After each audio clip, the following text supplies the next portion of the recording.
तो चलिए स्वागत है आपका शंकर भाई के जीके की क्लास में। तो आज का टॉपिक है अध्ययन सामग्री प्राचीन इतिहास के अध्ययन में। हम देखते हैं कि ऐसे कौन से अध्ययन सामग्री है जो हम प्राचीन इतिहास का जो विश्लेषण करते हैं तो उसको हम प्रयोग करते हैं। देखिए इस चैप्टर से माना जाता है कि क्वेश्चन नहीं आते, लेकिन ध्यान रखिएगा इस चैप्टर बहुत ही इंपॉर्टेंट चैप्टर है। हर एक एग्जाम में आपको 1 नंबर इस चैप्टर से या इस टॉपिक से मिल ही जाएगा। तो चलिए देखते हैं। देखिए अध्ययन सामग्री को हम मोटे तौर पे 2 हिस्सों में बांटते हैं। एक तो होता है साहित्यिक सामग्री जिसके बारे में लिखा गया है, एक होता है पुरातात्विक सामग्री जो जमीन से हम खोद के निकालते हैं। जैसे मुद्रा, ये पुरातात्विक है। जैसे कोई मृद भांड हो गया, कोई स्मारक है जो जमीन के नीचे है तो इसको हम पुरातात्विक कहते हैं। लेकिन कोई ग्रंथ है तो इसको हम बोलते हैं साहित्यिक सामग्री। लेकिन ध्यान रखिएगा इन दोनों में भी ओवरलैप है। अब पता नहीं कर सकते, जैसे कोई पांडुलिपि है जो जमीन के नीचे है उसे हम क्या कहेंगे, पुरातात्विक या साहित्यिक, क्योंकि उसमें कुछ लिखा भी है। और कोई अभिलेख जमीन के नीचे है तो उसे क्या कहिएगा, पुरातात्विक कहिएगा या साहित्यिक। तो दोनों में थोड़ा सा कंफ्यूजन है, ओवरलैप भी होता है, पुरातात्विक भी है और साहित्यिक भी है। तो चलिए सबसे पहले हम साहित्य को 3 हिस्सों में बांट सकते हैं। एक तो धार्मिक साहित्य है जो धर्म के दृष्टिकोण से लिखा गया है, जिसमें अधिकांश आपको ब्राह्मण साहित्य आएंगे, बौद्ध साहित्य भी आएंगे, जैन साहित्य भी आएंगे जो धर्म के दृष्टिकोण से लिखा गया है। दूसरा है धर्मेतर साहित्य जो धर्म के इतर सामाजिक व्यवस्था पे लिखा है। और कुछ साहित्य है जो विदेशी लेखकों ने लिखा है, जैसे प्लिनी ने लिखा है, जैसे मेगास्थनीज ने लिखा है। तो ये विदेशी लेखक थे जिन्होंने उन साहित्यों को लिखा है। पुरातात्विक में हम कैसे बांट सकते हैं, मुद्राएं, सिक्का, इसको हम रख सकते हैं जमीन से नीचे लिखते हैं। अब देखिए मुद्रा और सिक्के से भी हमें बहुत सारी चीजें जानकारी मिलती है कि जैसे उस समय के कौन से राजा हैं, राजाओं का कालक्रम क्या है, वहाँ पे दिनांक अंकित रहता था, दिन अंकित रहता था, तिथि अंकित रहती थी, सिक्काओं पे राजाओं का नाम होता था, भगवानों का नाम होता था। उससे ये पता चलता था कि वो किस भगवान में विशेष आस्था रखते थे, तो इसके बारे में पता चलता था। राजाएं अपने राज्य में अभिलेख लगवाते थे, नियमों की सूची लगवाते थे और कुछ स्मारक जिसमें वो रहते थे। तो ये पुरातात्विक में है। अब बारी बारी से हम इसको कर लेते हैं। अब देखिए साहित्य को हमने 3 हिस्सों में बांटा था, धार्मिक, धर्मेतर और विदेशी। धार्मिक साहित्य को भी हम 3 हिस्सों में बांट सकते हैं। एक ब्राह्मण साहित्य जो ब्राह्मण के दृष्टिकोण से लिखा गया था, एक बौद्ध साहित्य जो बौद्ध के दृष्टिकोण से लिखा गया था, और एक जैन साहित्य जैन के दृष्टिकोण से। लेकिन इन साहित्यों का ये भी था कि वो अपने अपने धर्म को बढ़ाए। तो जैसे ब्राह्मण साहित्य में ब्राह्मण धर्म को बढ़ावा देना, जैसे मैं ब्राह्मण धर्म कह रहा हूँ तो वो ब्राह्मण धर्म नहीं, हिंदू धर्म एक तरह से हम ले सकते हैं, लेकिन उस समय हिंदू धर्म की बात नहीं थी, ये भी ध्यान रखिएगा। बौद्ध साहित्य बौद्ध धर्म को बढ़ावा देना, जैन साहित्य जैन धर्म को बढ़ावा देना।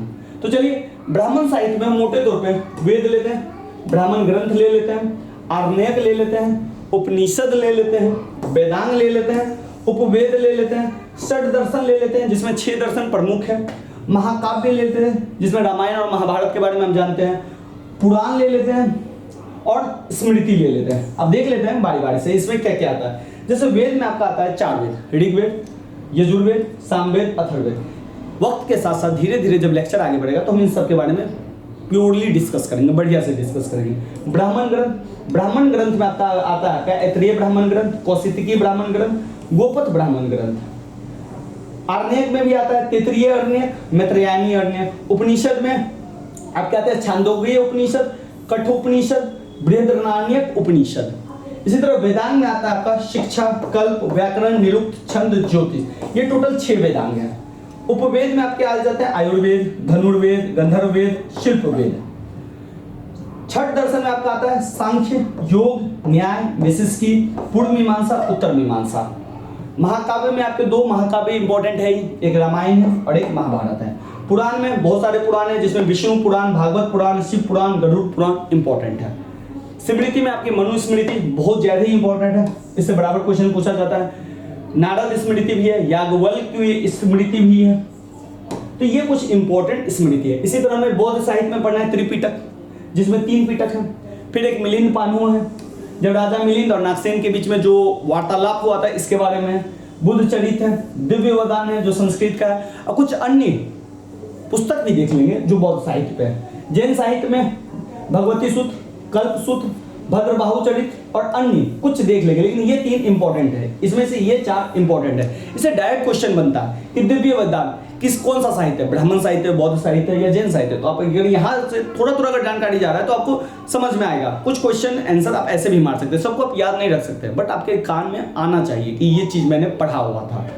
अब देखिए धर्मेंद्र साहित्य में हम बांट सकते हैं कौटिल्य के अर्थशास्त्र, कल्हण की रासतरंगिणी, पाणिनि की अष्टाध्यायी, विशेखादत्त की मुद्रा राक्षस, बाण भट्ट की हर्षचरित। और ये जो साहित्य सब है एक काल का, एक टाइम का नहीं है, कालक्रम में कुछ ईसा से पहले का है, कुछ ईसा के बाद का है, कुछ 8वीं सदी का है, कुछ 6ठी सदी का है, कुछ पहली सदी का है। तो ये इस तरह से कालक्रम है। तो जैसे जैसे जो कालक्रम हम पढ़ेंगे उस तरह से आप, जैसे मान लीजिए कौटिल्य का अर्थशास्त्र ये जो है आपका मौर्य साम्राज्य से जुड़ा हुआ है, कल्हण की रासतरंगिणी कश्मीर से जुड़ा हुआ है, कौटिल्य का अर्थशास्त्र मगध पटना के रीजन से जुड़ा हुआ है। तो इस तरह से हम देखेंगे।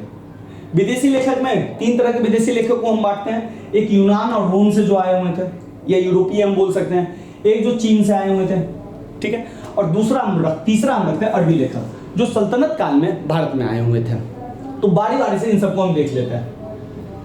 अच्छा, यूनान रोम में मेगास्थनीज आया हुआ था, टॉलमी आया था, हेरोडोटस आया था, अरिस्टोबुलस आया था। जिसमें ध्यान रखिएगा हेरोडोटस को हम इतिहास का पिता भी बोलते हैं। मेगास्थनीज ने इंडिका नाम की किताब लिखा हुआ था, इंडिका बहुत ही चर्चित बुक है, बराबर क्वेश्चन पूछा ही जाता है।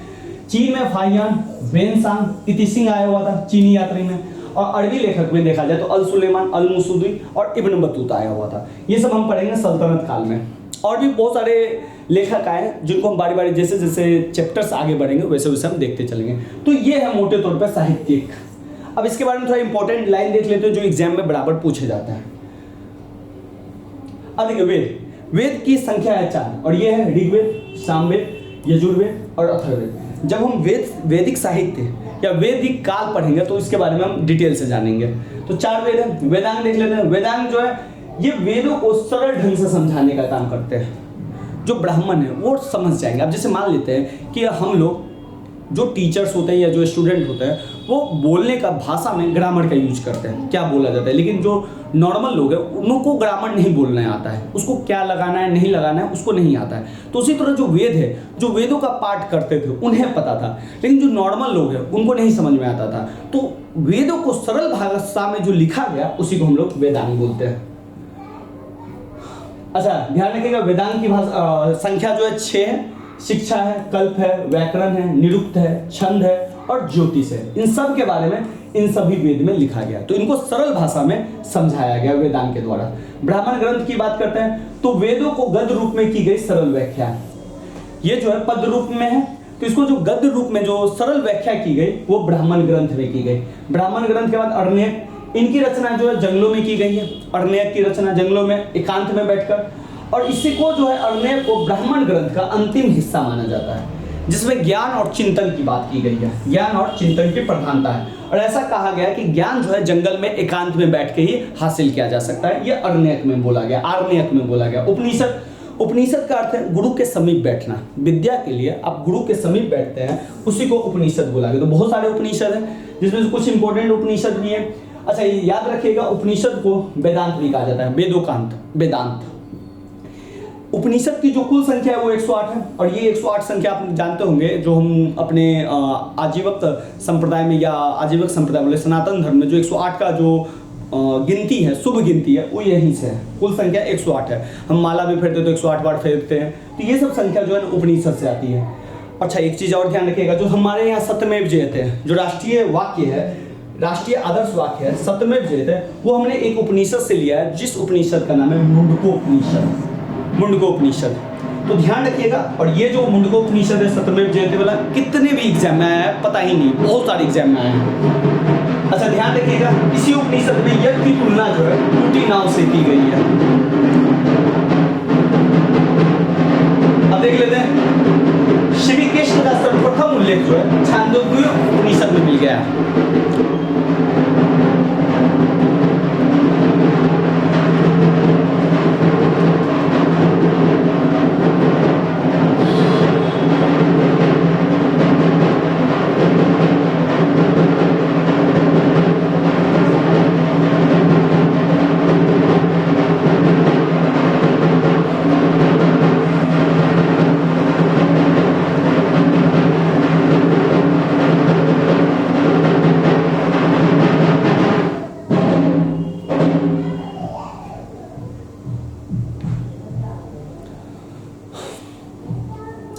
देखते हैं नेक्स्ट, उपनिषदों से तत्कालीन भारत की राजनीतिक, सामाजिक और धार्मिक स्थिति की जानकारी मिलती है। और ये उपनिषदों से ही जानकारी नहीं मिलती है, जो भी आप वेद साहित्य जो भी देखते हैं उस टाइम का राजनीतिक स्थिति कैसा था, आर्थिक स्थिति कैसा था, सामाजिक स्थिति कैसा था, इन सब के बारे में जानकारी मिलती है। अब देख लेते हैं महाकाव्य। आपको पता है 2 तरह के महाकाव्य, एक रामायण जिसके रचनाकार महर्षि वाल्मीकि है, जो संस्कृत भाषा में लिखे इस महाकाव्य में टोटल 24,000 श्लोक है। इसके बाद आता है महाभारत। महाभारत को शुरू में जय संहिता भी कहा जाता था। अच्छा, ये भी बहुत सारा बार क्वेश्चन आया हुआ है। इसके रचनाकार जो है महर्षि वेद व्यास है। इसमें टोटल जो मूल श्लोक की संख्या थी वो 8800 थी, लेकिन अब इसकी जो संख्या है वो बढ़ के लमसम 1 लाख हो गई है, क्योंकि उसमें ना कुछ रीजनल फैक्टर के भी चीज जुड़े हैं। ठीक है, तो ये सब है। अच्छा, इसमें ध्यान रखिए टोटल 18 पर्व है। पुराण की बात करें तो इसे पंचम वेद भी कहा जाता है। 4 वेद के बाद जो 5वां वेद है पुराण को पंचम वेद भी कहा जाता है। लोमहर्ष तथा उनके पुत्र उग्रश्रवा ने पुराणों का संकलन किया है।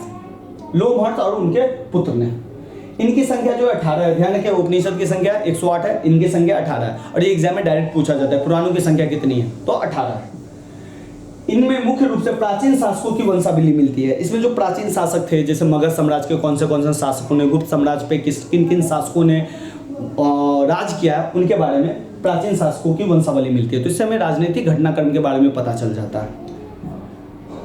मनुस्मृति यह सबसे प्राचीन और प्रामाणिक माना जाता है, जिसमें हिंदू धर्म में या आजीवक धर्म में किस तरह से नियम करना है इसके बारे में लिखा गया। ब्राह्मण धर्म को किस तरह से नियम करना है इसके बारे में। इसमें भी यही राजनीतिक उस समय का सामाजिक और धार्मिक स्थितियों की जानकारी मिलती है। तो ये जो है ना, जो भी साहित्य है, जिसमें साहित्य को उल्टा के देखना उसमें आपको इस तरह का समाज के बारे में आपको पता चल जाएगा। अगर किसी भी समाज को जानना है कि वो समाज की राजनीतिक व्यवस्था कैसे थी, आर्थिक व्यवस्था कैसे थी, सांस्कृतिक व्यवस्था कैसे थी, उस समय का साहित्य उठा के पढ़ लीजिए, आपको ये सब जानकारी मिल जाएगी। अच्छा, ध्यान रखिएगा मनुस्मृति में 8 टाइप के विवाह का प्रकार का उल्लेख है कि 8 तरह के विवाह होते हैं, जिसमें से यह जिसको 2 हिस्सों में बांट गया, एक प्रशंसनीय एक निंदनीय, जिसमें से ध्यान रखिए ब्रह्म, देव, आर्य, प्रजापति। इस 4 टाइप को प्रशंसनीय कहा जाता है, और गंधर्व, असुर, राक्षस और पैशाच इसको निंदनीय कहा जाता है। तो टोटल 8 टाइप के विवाह जो हम आगे पढ़ेंगे कि इसमें कैसा कैसा विवाह होता है। लड़की को उठा लेते हैं तब कैसा विवाह है, ब्राह्मण के लड़की को उठा लेते हैं, अपहरण करके शादी करते हैं तब कैसा विवाह है, सोते हुए लड़की के साथ अगर हम कुछ गलत काम करते थे इसके बाद विवाह करते तो वो किस तरह का विवाह है, ये सब हम उस समय देख लेंगे। नारद स्मृति, इसकी जो जानकारी गुप्त वंश के विषय में मिलती है नारद स्मृति से। अब देख लेते हैं प्रमुख दर्शन। देखिए टोटल 6 दर्शन है, लेकिन मैंने यहाँ पे 7 दर्शन दिया हुआ, जिसमें से सबसे पहले चार्वाक दर्शन। चार्वाक दर्शन भौतिकवादी है, जो सिर्फ फिजिकल चीजों के पीछे भागता है। ये मोक्ष, कल्पना, ये होगा तो होगा, ये होगा तो होगा, ऐसा है, बुरा करोगे बुरा होगा, ये सब कुछ नहीं मानता है। खाओ पियो ऐश करो, बस कहानी खत्म। चार्वाक दर्शन यही कहता है, ये भौतिकवादी दर्शन। इसकी जो स्थापना या इसका जो प्रवर्तन जो किया था वो किया हुआ था चार्वाक ने, इसीलिए चार्वाक। तो ये 6 दर्शन में ये पार्ट नहीं आता है। 6 दर्शन जो है भारत के इंपॉर्टेंट, जिसमें चार्वाक दर्शन नहीं आता है। तो आता है कौन? सांख्य दर्शन आता है, इस याद रखिएगा। इसकी जो प्रवर्तक है कपिल है। सेकंड है योग दर्शन। योग दर्शन के जो प्रवर्तक है यो है पतंजलि, ये भी षट दर्शन में आता है ये दोनों। तीसरा है आपका न्याय दर्शन। न्याय दर्शन के जो है वो गौतम है, जो न्याय सूत्र में इन्होंने लिखा है, गौतम ने। बेसिस की ये कनाद या उलूक है, दोनों नाम है इनका, कनाद या उलूक। पूर्व मीमांसा के जेमिनी। छठा है आपका उत्तर मीमांसा, जिसके बदरायन जिन्होंने ब्रह्मसूत्र लिखा है। तो ध्यान रखिएगा ये टोटल 6 आपके योग दर्शन है। ये षट दर्शन में भी आता है, इसी को हम षट दर्शन बोलते हैं। षट दर्शन, षट दर्शन में ध्यान रखिएगा ये चार्वाक दर्शन नहीं आता है।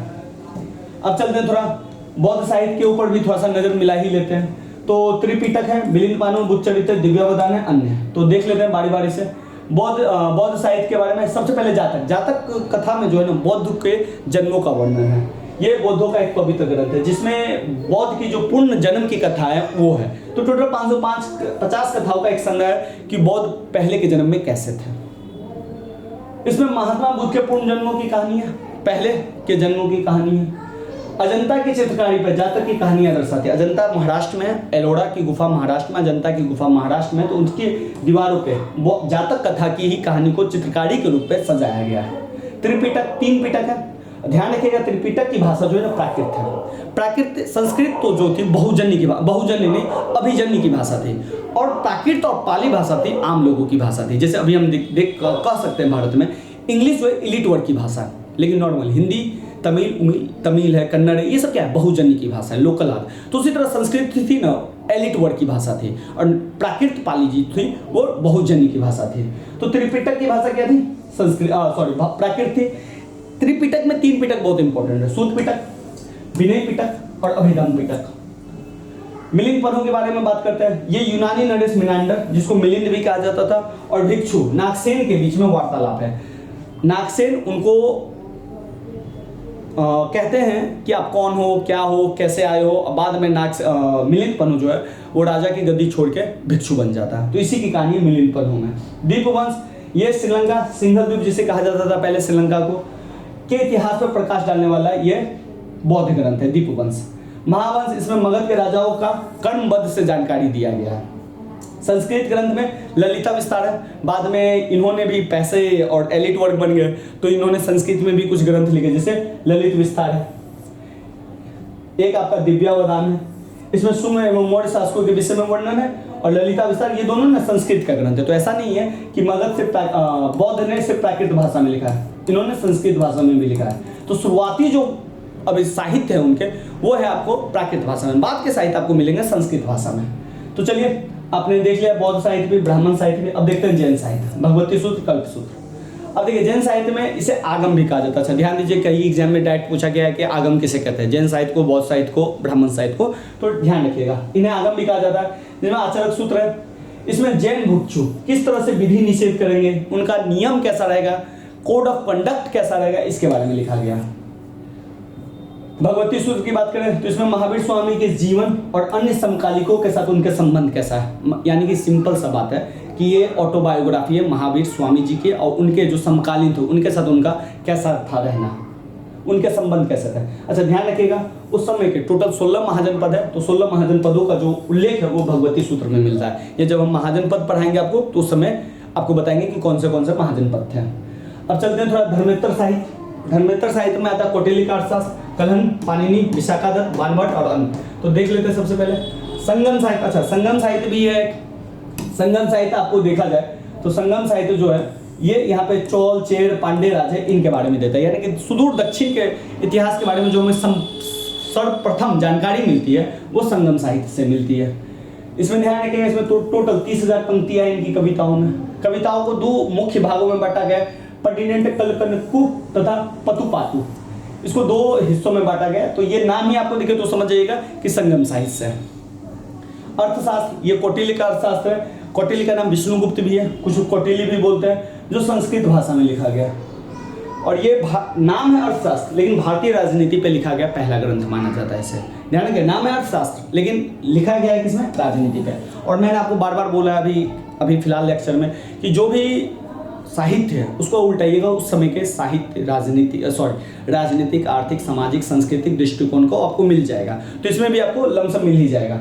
लगभग 6000 श्लोकों वाली इस ग्रंथ में मौर्यकालीन राजनीति, सामाजिक, आर्थिक और धार्मिक स्थितियों की जानकारी मिलती है। मुद्रा राक्षस, इसको मुद्रा राक्षस को लिखा है विशाखादत्त ने। इस नाटक में चंद्रगुप्त मौर्य तथा उनके गुरु चाणक्य द्वारा नंद वंश का जो पतन है, घनानंद का विनाश कैसे किया जाता है उसके बारे में लिखा जाता है। एक बार की कहानी है कि नंद वंश के जो अंतिम शासक थे घनानंद, उन्होंने चंद्रगुप्त के गुरु चाणक्य की इंसल्ट कर दी। तो उन्होंने अपनी शिखा जो चोटी है उनको खोल के उन्होंने प्रतिज्ञा ली थी कि जब तक मैं तुम्हारे वंश का नाश न कर दूंगा तब तक चैन से नहीं बैठूंगा। और इसके बाद की घटनाक्रम है कि किस तरह से चंद्रगुप्त को वो अपने साथ लाते और किस तरह से चाणक्य जो है चंद्रगुप्त की सहायता से घनानंद को हराते हैं और मौर्य साम्राज्य की स्थापना करते हैं। इसके बारे में ही लिखा हुआ है। मालविका अग्निमित्र, इसमें अग्निमित्र और मालविका नाम का वो है प्रेम प्रसंग दिखलाया गया, कालिदास द्वारा रचित है ये पुष्यमित्र शुंग और उसकी पुत्र अग्निमित्र के समय की राजनीतिक स्थिति और शुंग एवं यवन संघर्ष का वर्णन है। इसमें बस ये भी है कि पुष्यमित्र शुंग का पुत्र जो था अग्निमित्र वो मालविका नाम की लड़की से प्यार करता था, उसके बारे में भी प्रेम प्रसंग के बारे में लिखा गया। और इस समय मैं बार बार बोल रहा हूँ साहित्य है तो सारा चीज जानकारी मिलेगा आपको। हर्षचरित के जो लेखक है वो होंगे बाणभट्ट होंगे आपके। तो हर्ष जिस समय सम्राट हर्ष था गुप्त काल के बाद, उस समय राजकवि बाणभट्ट द्वारा रचित है ये उस समय के बारे में आपको पता चलेगा इसमें। अब आते हैं राज तरंगिणी। ये जो है कश्मीर के इतिहास के बारे में आपको जानकारी देगा और इसके जो लेखक है वो है कल्हण आपके। भारतीय इतिहास का प्रथम प्रमाणिक ग्रंथ माना गया है, जिसको शेड्यूल मतलब तरीके से इसका विवरण दिया गया है। मृच्छकटिकम, शूद्रक ने इसकी रचना की है मृच्छकटिकम की। इसमें के नाटक जो है ना गुप्तकालीन इतिहास के बारे में आपको जानकारी देते हैं। अष्टाध्यायी, इसकी रचना पाणिनि ने की गया है। ये संस्कृत का व्याकरण है। ये प्रथम प्रमाणिक पुस्तक में मानी जाती है अष्टाध्यायी। अच्छा देख लेते हैं कुछ रचनाकार, जैसे अष्टाध्यायी के रचनाकार है पाणिनि। ये जो काल है 6ठी शताब्दी ईसा पूर्व है, 6ठी शताब्दी ईसा पूर्व में ये लिखा गया। इसी तरह रामायण जो है वाल्मीकि ने लिखा है, 5वीं शताब्दी ईसा पूर्व में लिखा है। महाभारत को वेद व्यास जी ने लिखा है 4ठी शताब्दी ईसा पूर्व में। अर्थशास्त्र चाणक्य विष्णुगुप्त कौटिल्य एक नाम ही है, 3री शताब्दी में लिखा गया है। इंडिका को मेगास्थनीज ने लिखा है चंद्रगुप्त मौर्य के समय में, मौर्य काल। पंचतंत्र को विष्णु शर्मा ने लिखा है, 2री शताब्दी ईसा पूर्व में लिखा है। महाभाष्य पतंजलि ने लिखा है, महाभाष्य टीका भी कहा जाता है इनको, 2री शताब्दी ईसा पूर्व में लिखा गया। स्वतः सहरिका सूत्र नागार्जुन ने लिखा है कनिष्क काल में। ये वही नागार्जुन है, इसको नागसेन भी बोला जाता है, ये भी ध्यान रखिएगा। बुद्ध चरित्र अश्वघोष ने लिखा है, सौदारानंद अश्वघोष ने लिखा है।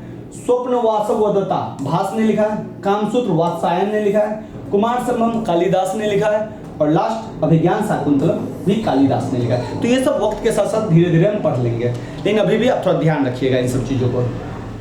विक्रम मोर्शियम कालिदास ने लिखा है। मेघदूतम कालिदास, रघुवंशम कालिदास ने, मालविका अग्निमित्रम कालिदास ने। कालिदास के तो रचना को आप याद रखिएगा ही रखिएगा, क्योंकि एग्जाम में बराबर पूछा जाता है। नाट्य शास्त्र भरत मुनि ने लिखा है। महाभिशास्त्र वसुमित्र ने, देवी चंद्रगुप्तम विशाखादत्त ने, मृच्छकटिकम शूद्रक ने, सूर्य सिद्धांत लिखा है आर्यभट्ट ने, वहत संहिता लिखा है बारामहीर ने, और कथा सरित सागर लिखा है सोमदेव ने। अब चलते हैं भैया, अब तो ये हमने ब्राह्मण साहित्य देख लिया, बौद्ध साहित्य भी देख लिया। अब थोड़ा सा देख लेते हैं हम विदेशी लेखक के बारे में। तो विदेशी लेखक के बारे में जानते हैं सबसे पहले हेरोडोटस। इनके बारे में तो आप जानते हैं इतिहास के पिता है, जिन्होंने भारत के बारे में भी लिखा है। हिस्टोरिका नामक पुस्तक की रचना की, जिसमें भारत तथा ईरान के बीच आपसी संबंध कैसा उसके बारे में रचना की थी। मेगास्थनीज, ये तो भारत आया भी हुआ था, चंद्रगुप्त मौर्य के दरबार में आया था। सेल्यूकस निकेटर का ये राजदूत था। कौन है सेल्यूकस निकेटर, आगे हम देख लेंगे। इसके द्वारा एक पुस्तक, इंपॉर्टेंट पुस्तक लिखी गई है, जिसको एग्जाम में बराबर पूछा गया, इंडिका। डायमेकस, ये सीरियन नरेश अंतियोकोस का राजदूत था, जो बिंदुसार के दरबार में आया था। बिंदुसार कौन था, चंद्रगुप्त मौर्य का बेटा था। डायनोसिस, ये जो आया हुआ था टॉलमी फिडेलेप्स का राजदूत था, जो बिंदुसार के ही दरबार में आया हुआ था। पिलनी, इसे नेचुरल हिस्टोरिका नामक पुस्तक लिखी थी, जिसमें भारतीय पशु, पेड़ पौधे और खनिज के बारे में वर्णन था। तो पिलनी के बारे में ध्यान रखिएगा, इसकी बुक के बारे में आ जाता है। फाहियान जो आया था 399 से 415 ईस्वी में आया हुआ था, और ये जो आया था चंद्रगुप्त विक्रमादित्य के शासन के समय में। वेनसांग, अच्छा इसमें ध्यान रखिएगा, पुस्तक है तो वो तो बात आएगा ही आएगा। वेनसांग 629 से आया था, ये हर्षवर्धन के समय में आया हुआ था। इसे जो है वेनसांग को यात्रियों का सम्राट या यात्रियों का राजकुमार भी कहा जाता है। यह सम्राट हर्षवर्धन के शासनकाल में आया हुआ था। अच्छा ध्यान रखिएगा, इसकी जो कृति है वो है CU की, जिसको भारत भी बोला जाता है। इन्होंने नालंदा विश्वविद्यालय, सबसे प्राचीन विश्वविद्यालय नालंदा विश्वविद्यालय में पढ़ा भी और पढ़ाया भी। इति सिंह, यह भी एक चीनी यात्री था, जो 670 ईस्वी के पास बिहार प्रदेश में आया हुआ था भ्रमण करने के लिए। अब देख लेते हैं कुछ रचनाकार। मेगास्थनीज ने यूनान का था, छोड़िए इसको, इंडिका की रचना की। टॉलमी यूनान का था, ज्योग्राफी की रचना की। पिलनी नेचुरल हिस्टोरिका की। ये एग्जाम में आता है, ध्यान रखिएगा। अज्ञात, अच्छा हाँ अज्ञात कुछ नहीं है, मतलब पता नहीं चला है कि ये कौन है। तो पेरिप्लस ऑफ इरिथ्रियन सी, इसकी रचना की थी। पेरिप्लस ऑफ इरिथ्रियन सी का मतलब है यहाँ पे बंगाल, अरब सागर है, बंगाल की खाड़ी है, और यहाँ पे हिंद महासागर, इसके बारे में इन्होंने रचना की हुई थी। फाहियान ने a record of Buddhist countries की रचना की। वेनसांग ने essay on the western world की रचना की। इति सिंह ने record of the Buddhist religion as practised in India and Malaya की रचना की। हंगवली ने लाइट ऑफ वेनसांग की रचना की, और अलबरूनी ने तहकीक हिंद की रचना की।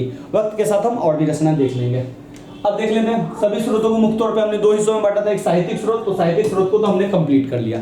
अब थोड़ा सा आ जाते हैं पुरातात्विक स्रोत। पुरातात्विक स्रोत में मुद्रा, अभिलेख, स्मारक। अब देख लेते हैं भैया पुरातात्विक स्रोत। खुदाई के दौरान वे पुरानी वस्तुएं जिन्हें इतिहास की रचना में सहायता मिलती है पुरातात्विक स्रोत कहलाती है। जैसे अभिलेख खुदाई में मिलता है, मुद्रा, स्मारक, ये सब। जॉन कनिंघम को पुरातात्विक का, भारतीय पुरातत्व का पिता कहा जाता है, फादर ऑफ आर्कियोलॉजिकल। देख लेते हैं मुद्रा और सिक्का। प्राचीन भारत के गणराज्यों का अस्तित्व मुद्राओं से प्रमाणित होता है। मुद्रा में अंकित तिथि रहती है जिससे हम कालक्रम के बारे में जानकारी ले लेते हैं। प्राचीन सिक्कों का जो अध्ययन है न्यूमिस्मेटिक्स कहा जाता है, न्यूमिस्मेटिक्स कहा जाता है। भारत में जो सबसे पुराना सिक्का मिला है वो 5वीं शताब्दी ईसा पूर्व का है, जिसे हम पंच मार्क कॉइन बोलते हैं, जिसमें पंच करके, आहत करके सिक्का निकाला गया। यानी एक सिक्का तो उस पर पंच कर दिए थे, बड़ी हो गया सिक्का, जिसे आहत सिक्का या पंच मार्क कहा जाता था। ये जो सिक्का था वो अधिकांश चांदी का सिक्का था। भारत में सर्वप्रथम सोने का जो सिक्का हिंद यवन शासक ने जारी किया। भारत में सर्वाधिक सोने के सिक्के गुप्त शासक में के काल में ये जारी हुए थे, और शुद्धतम सोना, जो सबसे शुद्ध सोना का सिक्का था, वो कुषाण शासक के काल में आया हुआ था। सातवाहन शासक बाद में आए, जिन्होंने शीशा और प्रोटीन के सिक्के भी जारी किए, और सोने के सिक्के उन्होंने जारी नहीं किए। सिक्के भी बताते हैं कि आपके राजवंश उच्च पे है या नीचे पे, ये भी बताता है। सर्वाधिक सिक्के मौर्योत्तर काल के तथा सबसे कम सिक्के गुप्तोत्तर काल के मिले हैं, जिससे ये पता चलता है कि गुप्त काल धीरे धीरे डिक्लाइन कर रहा था। और ये भी बताता है सर्वाधिक सिक्के मौर्योत्तर काल, कि मौर्योत्तर काल एकदम प्रचंड अवस्था में था। अब देख लेते हैं अभिलेख। ये स्तंभों, शिलाओं, ताम्रपत्रों, मुद्राओं, मूर्तियों, मंदिरों की दीवारों पे इत्यादि पे खुदे मिलते थे। मतलब कहीं भी ये लिख दिया जाता था, स्तंभ पे, शिलाओं पे, पत्थर पे, ये अभिलेख खुदे मिलते थे। अभिलेखों का अध्ययन पूरा लेख शास्त्र इपिग्राफी कहलाता है।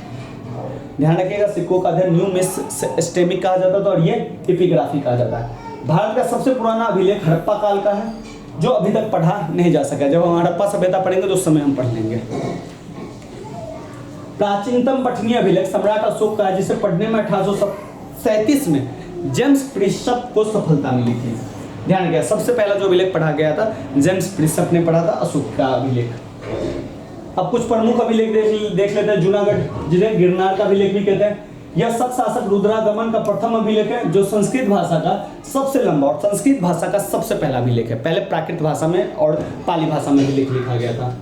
एरन अभिलेख है, इसमें गुप्त शासक भानुगुप्त द्वारा जारी किया गया था, और इस एरन अभिलेख में सबसे पहले सती प्रथा का जिक्र मिलता है। ध्यान रखिएगा, डायरेक्ट क्वेश्चन आता है, सती प्रथा का जिक्र किस अभिलेख में मिलता है? एरन अभिलेख। संस्कृत भाषा का पहला अभिलेख कौन है? जूनागढ़ का अभिलेख। एहोल अभिलेख, यह बादामी के चालुक्य शासक पुलकेशिन द्वितीय का है, और उसके मंत्री रवि कीर्ति द्वारा तैयार किया गया। हाथी गुम्फा अभिलेख, यह कलिंग शासक खारवेल का अभिलेख है, जिसमें उड़ीसा के उस समय के बारे में बताया गया। इलाहाबाद अभिलेख, मूल रूप से यह अभिलेख सम्राट अशोक का है, बाद में इस पे हरिसेन की उपलब्धियों को खुदवाया गया, बाद में मुगल शासक जहांगीर ने इस पे अपना नाम भी खुदवाया। तो इलाहाबाद अभिलेख जो है 3 राजाओं का है। मास्की एवं गुर्जरा अभिलेख, दोनों ही अभिलेख सम्राट अशोक के हैं, जिनमें अशोक को प्रियदर्शी और अशोक नाम से दर्शाया गया है। तो प्रियदर्शी डायरेक्ट क्वेश्चन आया भी है। भाभु एवं रुमनदेही अभिलेख, दोनों ही अभिलेख ये भी अशोक का है, जिसमें अशोक ने बौद्ध धर्म के प्रति जो निष्ठा दिखाई है, आस्था दिखाई है, उसी के बारे में है। बोगजगाय एशिया माइनर का अभिलेख है, 1400 ईसा पूर्व के अभिलेख से हमें इंद्र, वरुण, मित्र और नातुल नामक 4 देवताओं का उल्लेख मिलता है, और इसी बोगजगाय अभिलेख से हमें यह पता चलता है कि आर्य का जो आगमन है भारत कैसे आया। अब देख लेते हैं कुछ अभिलेख। महागस्थान अभिलेख, चंद्रगुप्त मौर्य के, गिरनार, रुद्रदमन का पर्याप्त, समुद्रगुप्त, उदयगिरी, चंद्रगुप्त, भित्री स्तंभलेख, स्कंदगुप्त, एरन अभिलेख, भानुगुप्त, ग्वालियर प्रशस्ति, राजा भोज, हाथी गुम्फा, खारवेल, नासिक, गौतम बलश्री, देवपाड़ा अभिलेख, विजय सेन, और एहोल अभिलेख पुलकेशिन द्वितीय का। ये कुछ इंपॉर्टेंट है जो आपको पता होना चाहिए कि ये अभिलेख सब होते हैं। अब देखिए भैया, स्मारक, तक्षशिला का स्मारक है, कुषाण वंश के इतिहास का पता चलता है। अंकोर वाट ये कंबोडिया में, और बोर्दोपुर मंदिर जो जावा में, यहाँ से अनेक प्रतिमाओं का पता चलता है, और इन देशों में भारत के जो सांस्कृतिक संबंध है, व्यापारिक संबंध है, इसके बारे में पता चलता है। तो रखते हैं इतना ही। अगर सेशन अच्छा लगा तो लाइक कीजिए, कमेंट करके हमें बताइए कि आपको कौन सा लेक्चर चाहिए, और अपने दोस्तों को शेयर करिए।